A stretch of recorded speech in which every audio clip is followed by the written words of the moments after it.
सभी विद्यार्थियों को नमस्कार। ईश्वर की कृपा से आप सपरिवार सकुशल होंगे। पूर्व वीडियो में आपने देखा वर्ण व्यवस्था के विषय में बात हुई हमारे। रीट में एक लैंग्वेज संस्कृत और उसमें पहला बिंदु वर्ण। तो वर्ण सामान्य वर्णमाला की कल बात हुई थी। आज हम विशिष्ट वर्णमाला की चर्चा करते हैं।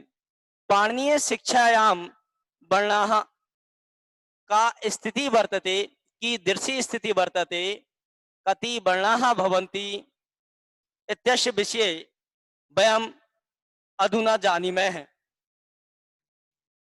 मित्रों, लगभग 32 शिक्षा ग्रंथ हमारे उपलब्ध हैं। उनमें से एक पाणिनीय शिक्षा महत्वपूर्ण स्थान रखती है और पाणिनीय शिक्षा में वर्णों की व्यवस्था, वर्णों के उच्चारण स्थान, प्रयत्न इत्यादि के विषय में चर्चा हुई है। हमने कल 5 प्रश्नों की बात की थी।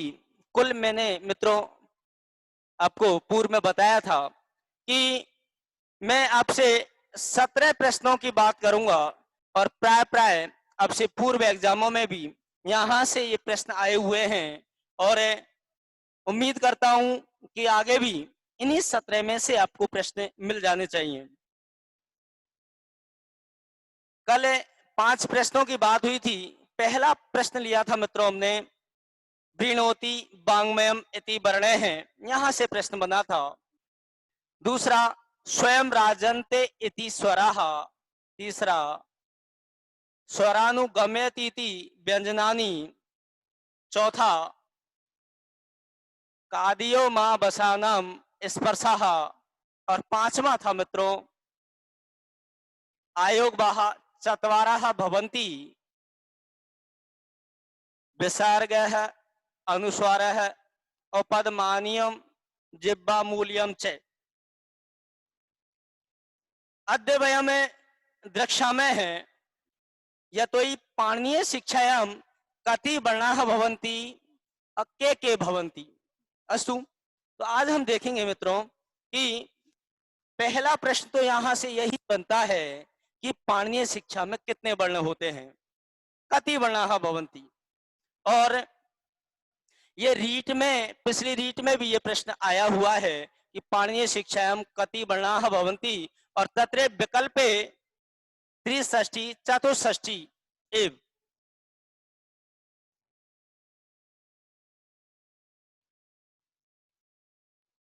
त्रिषष्ठी चतुष्षष्ठी हम इसको शब्दों में भी लिख सकते हैं मित्रों।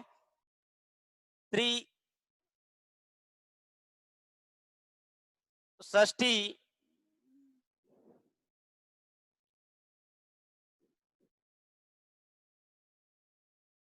चतुष्षष्ठी व।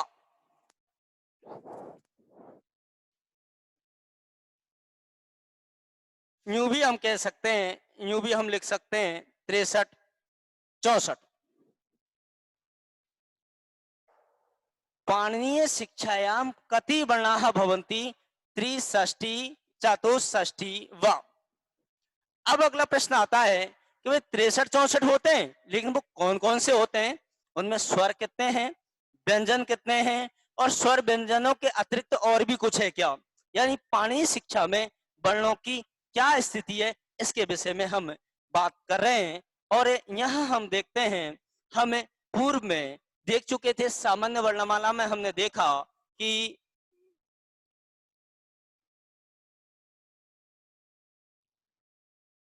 25 यानी पंचविंशति स्पर्शाः भवन्ति कादियो महावसानम। में दृष्टवंत है पूर्वे कैसे लेकर के मैं तक स्पर्श जो थे उनको स्थान पाणिनीय शिक्षा में भी मिला हुआ है। इसके अतिरिक्त हम बात करते हैं 4 अंतस्थ भी हम पढ़ चुके थे, और ये वे रे ले 4 अंतस्थ होते हैं, ये भी पाणिनीय शिक्षा में है। इसके बाद हम बात करते हैं 4 ऊष्म वर्ण भी हमने पढ़े थे। ऊष्माण है, चत्वार है ऊष्माण है, चत्वार है अंतस्थः, और पंचविंशति स्पर्शः। अस्तु, ये तो हमने पहले ही देख लिए थे, लेकिन इनके अलावा और क्या क्या है जो वहां सामान्य वर्णमाला में नहीं थे, लेकिन पाणिनीय शिक्षा में उनको स्थान मिला है। देखते हैं। हम यहां बात करते हैं स्वरों की। जब बात हम करेंगे, स्वरों की जब हम बात करेंगे, तो स्वर यहां पर 21 या 22, यानी एकविंशति, द्वाविंशति व भवंती, यानी पाणिनीय शिक्षा में स्वरों की संख्या यदि पूछी जाती है तो वो कितनी बतानी है, 21 या 22, यानी एकविंशति, द्वाविंशति व। अब अगला प्रश्न बनता है कि भाई एकविंशति, द्वाविंशति व के वो कौन कौन से होते हैं। देखिए कौन कौन से होते हैं। यहां हम बात करते हैं स्वरों को सबसे पहले 3 वर्गों में हम विभाजित करते हैं। स्वरों के भेदों की जब बात की जाती है तो अनेक प्रकार के भेद यहाँ हमें प्राप्त होंगे। नासिका के आधार पर बात करते हैं तो अनुनासिक, निरनुनासिक 2 भेद हो जाते हैं। जब उच्चारण काल के आधार पर बात करते हैं तो 3 भेद होते हैं, ह्रस्व, दीर्घ, प्लुत। जब स्थानों के भागों के आधार पर बात की जाती है तब 3 भेद होते हैं, उदात्त, अनुदात्त, स्वरित। लेकिन हम अभी जो बात कर रहे हैं पाणिनीय शिक्षा की, जब बात कर रहे हैं तो यहाँ जो 21 या 22 स्वर जो है वो उच्चारण काल के आधार पर, यानी उच्चारण में कितना समय लगता है। कुछ स्वर ऐसे हैं जो अल्प समय में उच्चारित हो जाते हैं, कुछ ऐसे हैं उनसे दुगने समय लगा देते हैं, कुछ ऐसे भी हैं जो और उनसे अधिक समय लगा देते हैं। तो यहाँ उच्चारण में लगने वाले समय के आधार पर स्वरों को 3 प्रकार से विभाजित किया गया है। और वो 3 प्रकार कौन कौन से? एक हम बात करते हैं, एक ह्रस्व, ह्रस्वाः, दीर्घाः,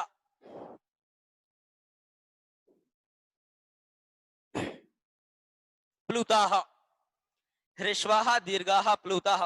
पूर्वे अपि पठितवन्तः ह्रस्वाः, दीर्घाः।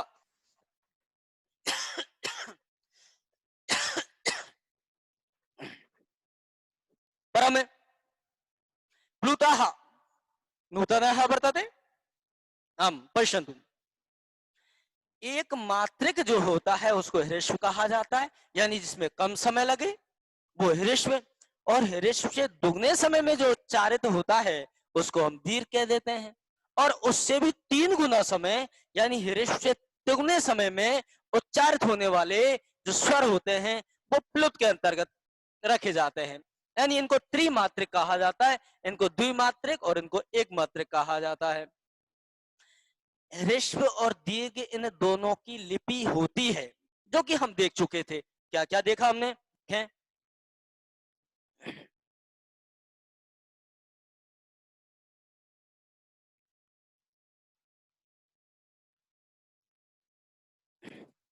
ए इ उ रि रि।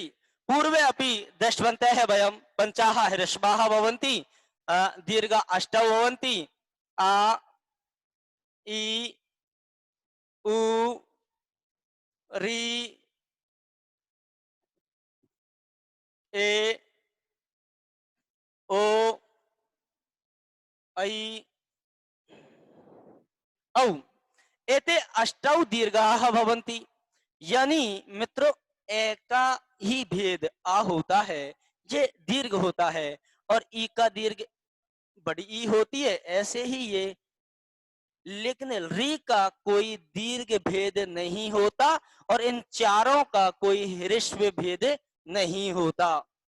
इसलिए ये हम देख चुके थे, 8 दीर्घ थे, 5 ह्रस्व थे। ये 13 स्वरों की बात तो हमारे पूर्व में हो चुकी थी। तो फिर ये प्लुत स्वर क्या है? मित्रों, मैंने कहा था कि प्लुत स्वर की कोई लिपि नहीं होती, कोई चिन्ह हमारे विद्वत समाज ने, हमारे ऋषि मुनियों ने प्लुत के लिए कोई चिन्ह नहीं बनाया, तो क्या किया, कैसे पहचाने? जो हमारे ह्रस्व या दीर्घ स्वर हैं, उन्हीं के आगे 3 का अंक लगा दिया जाता है, तो उनको प्लुत मान लिया जाता है। कैसे, देखें आप, यहाँ प्लुत की बात करते हैं तो ये ए का प्लुत हो गया, ये ई का प्लुत हो गया, 3 का अंक लगा दिया, ये ऊ का प्लुत हो गया। अब यहाँ जितनी, जैसे हम बात करते हैं, उच्चारण की बात करते हैं, तो हाँ, उ ऊ ऊ, जैसे मुर्गा बोलता है ना, कु कु कु, तो तीनों स्वरों में बोलता है, ह्रस्व दीर्घ प्लुत। तो ये ऊ का दीर्घ भेद है और ये ऊ का प्लुत भेद है। री का भी प्लुत भेद होता है, ठीक है, ए का भी प्लुत भेद होता है, ओ का भी होता है, आई का भी होता है और औ का भी प्लुत भेद होता है। गिनिए आप, 5, 8, 13 और 13 और 8, 21। जी हाँ, हमें यहाँ पर 21 स्वर मिल चुके हैं, ये 21 स्वर है।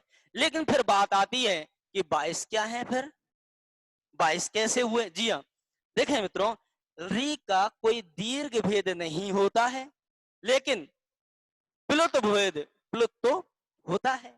अब यहाँ हमारे कुछ विद्वान, जो हमारे पूर्वज हैं, उनमें कुछ थोड़ा सा मतभेद रहा। कुछ लोगों ने कहा कि री का प्लुत भेद होता है, कुछ ने कहा कि जब दीर्घ नहीं होता तो प्लुत भी नहीं होता।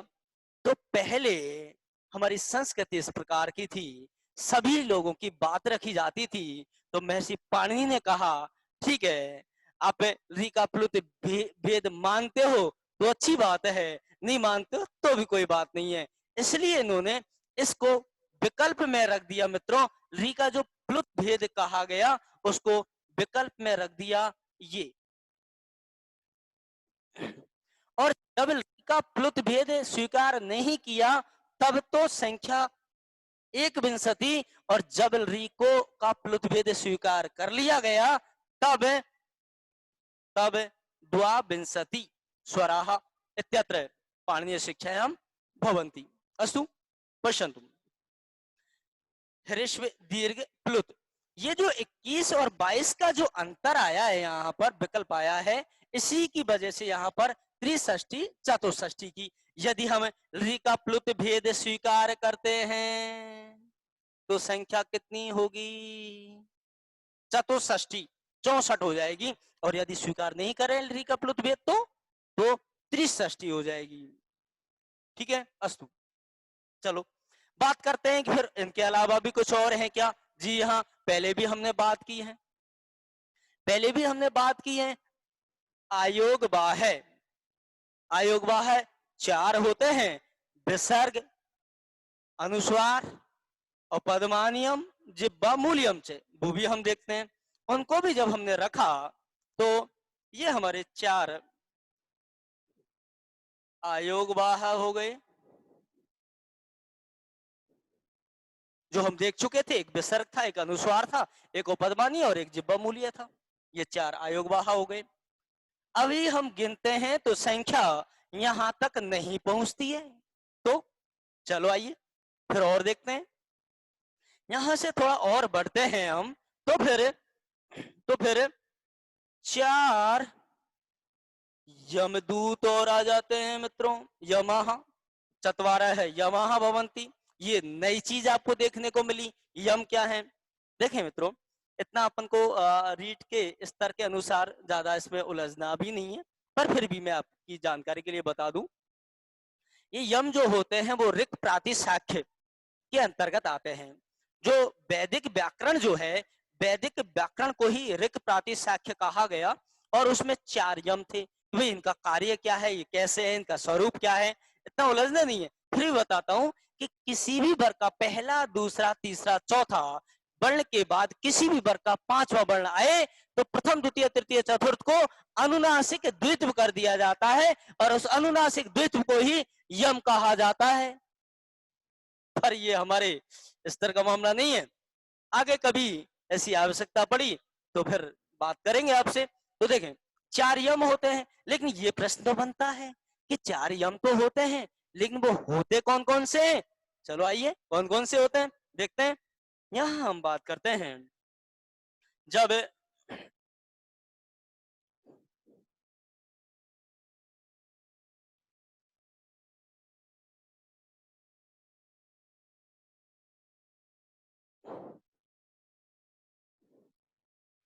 कु खु गु घु एते चत्वारः यमः भवन्ति। ये 4 यम होते हैं। कु खु गु घु एते चत्वारः यमः भवन्ति। पश्यन्तु इदानीमपि त्रिषष्टि चतुष्षष्टि वर्णाः न भविष्यन्ति, न अभवत्। कथं? पश्यन्तु 25 4 29 4 33 और 33 22 से यदि काउंटिंग करते हैं तो 33 और 22 55 हो गए मित्रों।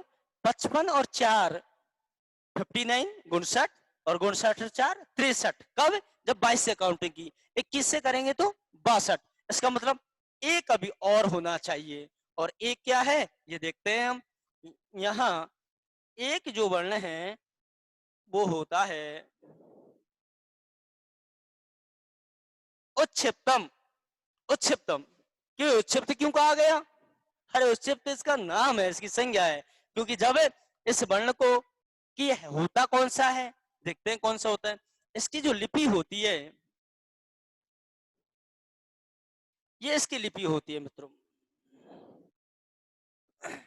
हमारे हिंदी में हमें जिसको ये ळ बोलते हैं, वो वैदिक काल में ऐसे लिखा जाता था। ये भी ळ है, ये भी ळ है, लेकिन हिंदी में इसको इस प्रकार से स्वीकार किया गया, ऐसा लिखा गया, और संस्कृत में ये ऐसा लिखा जाता था। हाँ, जैसे कि ऋग्वेद का प्रथम सूक्त है अग्नि सूक्त, और अग्नि सूक्त के पहले मंत्र में दिया हुआ है अग्निम ईड़े पुरोहितम। और ईड़े, ईड़े यानी होता है स्तुति करना, और वहां पर लिखा हुआ है अग्निम ईड़े। ईड़े यानी ये ईड़े, तो ऐसा लिखा जाता था। तो इसको हम उच्छिप्त उच्छिप्त क्यों कहा गया? क्योंकि जब इसका उच्चारण होता है तो हमारी जिब्बा ऊपर की ओर उछलती है, अड़ा अड़ा अड़ा अड़ा अड़ा, इसलिए इसको क्या कहा गया? उच्छिप्त कहा गया। अब जब हम काउंटिंग करेंगे, इनकी गणना करेंगे, तब देखेंगे हम कि यदि हमने गणना की 21 से, एक विंशति से यदि हमने गणना की, तो ये 63 हो जाएंगे, यानी 63 हो जाएंगे। और यदि हमने 22 से गणना की तो ये कितने हो जाएंगे मित्रों? 64 हो जाएंगे। 64 64। और हमें कितने चाहिए थे? 63 64। ये आपकी पाणिनीय शिक्षा में वर्णों की स्थिति थी, वर्ण व्यवस्था थी। अब हम देखते हैं कल कल 5 प्रश्न हो चुके थे। अब यहां से कितने प्रश्न और निकलते हैं देखें। नंबर 1, पहला प्रश्न कि पाणिनीय शिक्षायाम कति वर्णाः भवन्ति? 63 64 वा? एक प्रश्न। दूसरा, ये हम देख चुके थे, ये भी कल वाले में आ गया था, ये भी आ गया था। अगला प्रश्न फिर बनता है मित्रों क्या कि पाणिनीय शिक्षायाम, पहले तो वर्ण देखे, अब स्वरों की बात करते हैं कि पाणिनीय शिक्षायाम कति स्वराः भवन्ति? तो हम उत्तर देंगे क्या? एक विंशति द्वाविंशति। क्या? एक विंशति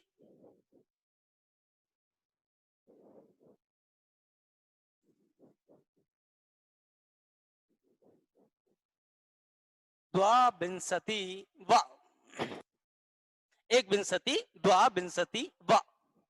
ये आप ये आपका दूसरा प्रश्न हुआ। अब हम बात करते हैं और तीसरा प्रश्न क्या? आयोगवाह, कल वाले में आ गया था। यमः, एक और नया प्रश्न यहां पर बना कि यमः कति भवन्ति? यमः चत्वारः भवन्ति। कति? चत्वारः यमः भवन्ति। और ते के वो कौन कौन से, तो हम देखेंगे वो कौन कौन से हैं। कु, खु, गु, घु, एते चत्वारः यवः भवन्ति। ये आपका तीसरा प्रश्न तैयार हुआ। और देखते हैं, एक और चौथा प्रश्न आपके पास आया, पाणिनीय शिक्षायाम उच्छिप्तम कति भवति। कति उच्छिप्तम भवति? एकम, एक ही तो है, एक उच्छिप्त है। ये आपके 4 प्रश्न यहां से निकल करके आए मित्रों, और 5 अपन पहले पढ़ चुके थे, 4 हमने ये पढ़ लिए, 9 प्रश्न आपके हो चुके हैं। और इसी के साथ आपकी पाणिनीय शिक्षा में वर्णानाम का व्यवस्था वर्तते, इसके विषय में मैंने आपसे चर्चा की। और आपको यदि और आगे की वीडियोज आपको देखनी है, तो अगला फिर वीडियोज आपके सामने आएगा, जिसमें मैंने पहले बताया आपको कि सामान्य वर्णमाला की बात मैं कर चुका हूं। आज मैंने पाणिनीय शिक्षायाम वर्णानाम का स्थिति वर्तते, इसके विषय में चर्चा की। अगली वीडियोज में मैं आपको वैदिक शिक्षायाम वर्णानाम का दृश्य स्थिति की दृश्य स्थिति वर्तते, वैदिक शिक्षा में वर्णों की क्या स्थिति है, वैदिक शिक्षा में कितने वर्ण होते हैं, द्वापंचाशत यानी 52 वर्ण होते हैं, तो 52 कैसे कैसे होते हैं, कौन कौन से होते हैं, उसके बाद मैं आपसे बात करने वाला हूं कि महसो सूत्रेषु कति वर्णाः भवन्ति। महसो सूत्रों के आधार पर वर्णों की क्या स्थिति है, वहां कितने वर्ण होते हैं, ये भी मैं आपके सामने रखने वाला हूं, जो आप अगली वीडियो में देखोगे। तो मित्रों, मेरा यही कहना है, वेदांत क्लासेस का अपना YouTube चैनल है, इसको अधिक से अधिक आप शेयर करें, अधिक से अधिक लाइक करें और सब्सक्राइब करें। साथ के साथ हमारा टेलीग्राम भी है, वो भी वेदांत क्लासेस के नाम से है। एक ऐप भी मित्रों, एक ऐप लॉन्च की है पिछले दिनों, और उस ऐप को भी आप प्ले स्टोर पर जाकर के वेदांत क्लासेस के नाम से उस ऐप को स्टोर करोगे, तो वहां भी आपको कई वीडियोज उपलब्ध होंगे। और मैंने इस लॉकडाउन के अंदर बहुत सारी ऐसी आपके लिए ऐसी वीडियोस तैयार की है, कुछ मैंने आपको कुछ नोट्स भी मैंने तैयार किए हैं। और निश्चित रूप से आप जो खाली समय में आपका, जो इस समय में आपका समय खराब हुआ, उस समय की मैं पूरी पूरी उसको भरने की कोशिश करूंगा। तो मेरा आपसे विनम्र पुनः आपसे निवेदन है कि आप वेदांत क्लासेस गंगापुर सिटी के यूट्यूब चैनल को, फेसबुक पेज को, वेदांत क्लासेस के ऐप को, टेलीग्राम पर भी आप इन सारी चीजों को देख सकते हैं। इन्हें अधिक से अधिक शेयर करें। जय हिंद, जय भारत, धन्यवाद।